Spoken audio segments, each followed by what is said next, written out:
యేసుక్రీస్తు పెళ్లి చేసుకున్నాడా? అయితే చర్చ్లో ఇదెందుకెప్పుడు చెప్పలేదు?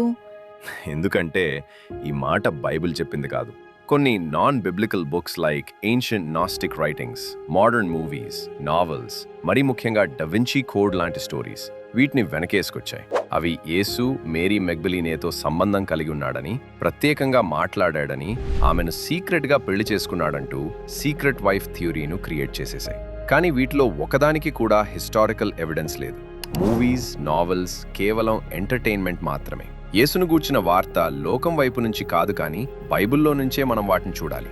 మార్కు 10వ అధ్యాయం 45వ వచనంలో మనుష్యులకు సేవ చేయుటకే మనుష్య కుమారుడు వచ్చెను. యోహాను 18వ అధ్యాయం 36వ వచనంలో నా రాజ్యము ఈ లోకానికి చెందినది కాదు. అంటే యేసు నేను పెళ్లి చేసుకోలేదు అని డైరెక్టుగా చెప్పలేదు, కానీ ఇలాంటి కొన్ని వర్సెస్ ఆయన పెళ్లి చేసుకోలేదని ఇండైరెక్ట్ గా చెప్పాయి.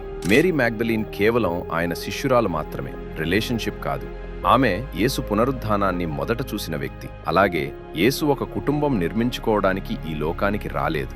నిన్ను నన్ను ఒక కుటుంబంగా చేసుకోవడానికి ఈ లోకానికి వచ్చాడు. కూలిపోయిన బ్రోకెన్ హ్యూమనిటీని రక్షించడానికి ఈ లోకానికి వచ్చాడు. నమ్మితే ఆమెన్ అని కామెంట్ చేయండి.